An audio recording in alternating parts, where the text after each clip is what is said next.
The most disrespected person in America is the black woman. The most unprotected person in America is the black woman. The most neglected person in America is the black woman. Jordan, I learned the most important lesson, which is probably the most dangerous lesson of all, too. The male ego is the most sensitive and most dangerous thing the world has to offer. Yes. So I was very... Just say that again one more time. Say that one more time. The male ego is the most sensitive and dangerous thing in the world. Hello everyone, it's Queen B Line back to you with another video. This video is an update to the Shantel Chrissy Gillespie story. Before I begin, I would like to extend my continued support and condolences to the family at this time as you are continuing to grieve the loss of your child, sibling, and mother at this time. According to reports, Eric McPhail is accused of the unaliving of Shantel Chrissy Gillespie, the mother of three in Boston last year, was indicted in Suffolk Superior Court. Shantel Chrissy Gillespie was found unalived on December 12, 2024, and a criminal complaint filed in court showed she was suffocated and had blunt force trauma injuries to her head. Shantel Chrissy Gillespie was just days away from her pinning ceremony as she just completed her nursing degree. A homicide charge was filed against the defendant, Eric McPhail. The father of Shantel Chrissy Gillespie's children was revealed earlier this year. The defendant pleaded not guilty in Boston Municipal Court and was ordered held without bail.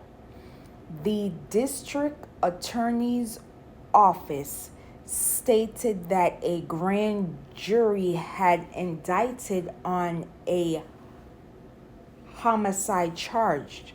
It should also be noted that the defendant has been charged with DV against the victim, Shantel Chrissy Gillespie, according to the complaint, and restraining orders were issued against him in 2021 and 2022. The couple's three children were at the apartment on Harrison Avenue the night before Shantel Chrissy Gillespie's unaliving. According to the criminal complaint, which noted that he was seen on video entering the apartment minutes before she did on the night of December 11th, 2024, that he left for about 7 minutes just after midnight and then left with the children on the morning of the 12th. He came back to the apartment at around 9 a.m. and left just over 90 minutes later. His last time at the apartment, according to the complaint, she was not seen leaving the apartment. Investigators wrote that they found he dropped the children off at a home in Dorchester that evening and stated he was going away for a long time. While denying he knew where Shantel Chrissy Gillespie was, and he allegedly told someone, "This is probably the last time you are going to hear from me." He left Shantel Chrissy Gillespie's car and debit card where officers later found it. Investigators noted at a garage on Francis Street, which is near Boston Children's Hospital. At the recording of this video, there is no future court appearance for the defendant at this time.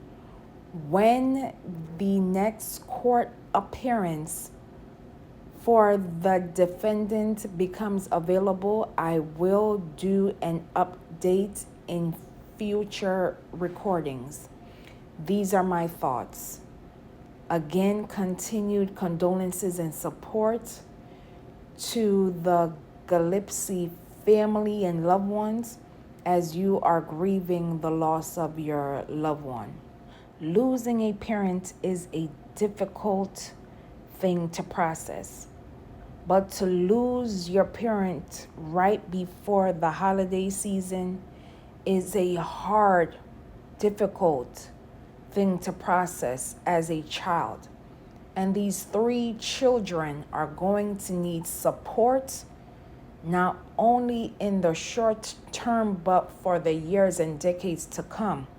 Not having their number one support system, aiding them throughout life's journey, I cannot begin to fathom what they are feeling at this time. I want prosecutors and investigators to find out what did the children see or hear prior to their mother, Shantel Chrissy Gillespie, losing her life, because I have a feeling that they witnessed something. And the fact that this monster, yes, I'm going to continuously call these persons monsters because I cannot understand. You've had moments with this person, had children with this person, and as a thank you for extending your legacy, your name right, you became judge, jury, and ultimately executioner of this person.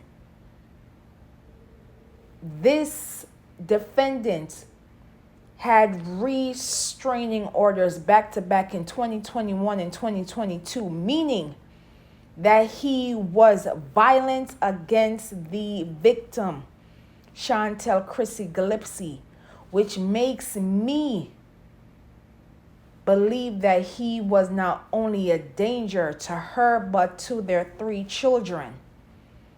I've said this before and I will say it again. I'm going to keep on saying it.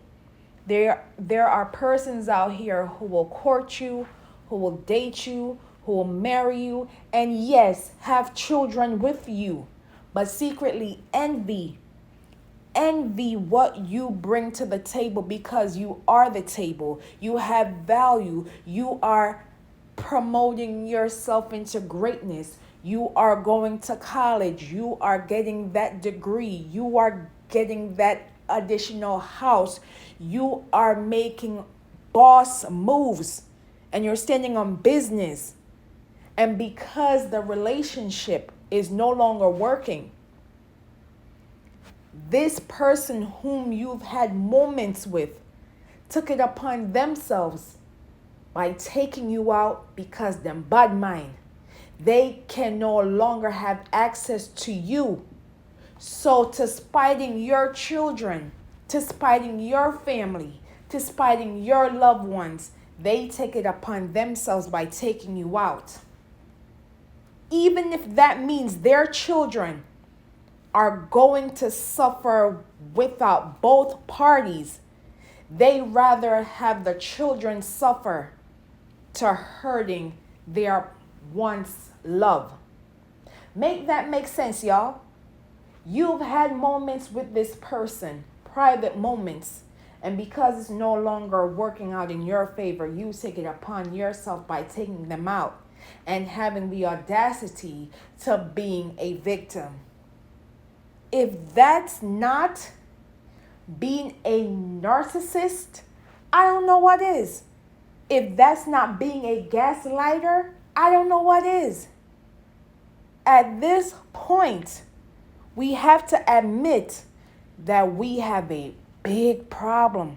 And if we do not address them now, we cannot complain when these unfortunate incidents occur in our own backyard. According to the Black Burn Center organization, an estimated 40% of Black women will experience DV in their lifetime. And unfortunately, 56% of these homicides were committed by a current or former partner. The majority of the homicides of pregnant women in the U.S. are at the hands of an intimate partner with a weapon. Black women are 3 times likely to be unalived by their partners around the time of their pregnancy compared to white or Hispanic women. According to the Mass General Brigham, of the 21 million assault-related injury visits, an estimated 15% occurs during the holiday season, and an 85% during non-holidays.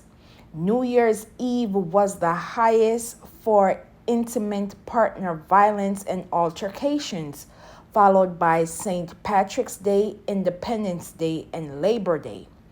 Victims may be more vulnerable to violence due to prolonged or increased contact with family and friends, alcohol consumption, financial stress, or unique challenges during the holiday period. According to The Guardian, in 2020, homicides increased nearly 30% nationwide that year. The rate for Black women and girls rose 33%, a sharper increase than for every demographic except for Black men, and more than doubled that of white women. The unfortunate unalivings of Black women and Black girls increased across age groups from school-age children to senior citizens.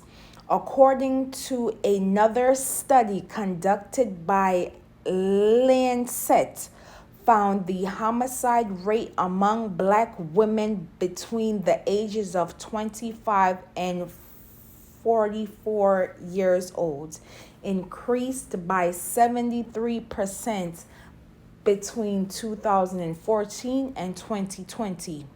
And according to the DV Hotline organization, on average, it takes a victim at least 7 times to leave before staying away for good and exiting the relationship is most unsafe for a victim. I'm going to repeat this one more time. According to the DV Hotline organization, it takes a victim 7 times to leave before staying away for good, and exiting the relationship is the most unsafe time for a victim. And this is why we must listen to victims of DV and not dismissing or disregarding their allegations as it pertains to abuse. We must be mindful that our words do have an effect on others, and we must support them during this difficult time. Again, how many more persons are we willing to lose before we say enough is enough? When are we going to ring the alarm when these allegations come to pass? Are we going to continue the norm of doing nothing? When are we going to listen to black women? When are we going to believe black women? When are we going to protecting black women? It should not only be a slogan, it should be something that we are actively doing in private as well as in the public. I will leave in the comments and description below for organizations and hotlines as it pertains to DV. Say their names, known and unknown. Protect black mothers. Protect black women. Say her name, Shantel Chrissy Gillespie. Justice for Shantel Chrissy Gillespie. And as always, please be safe out here, and I will see you in the next video.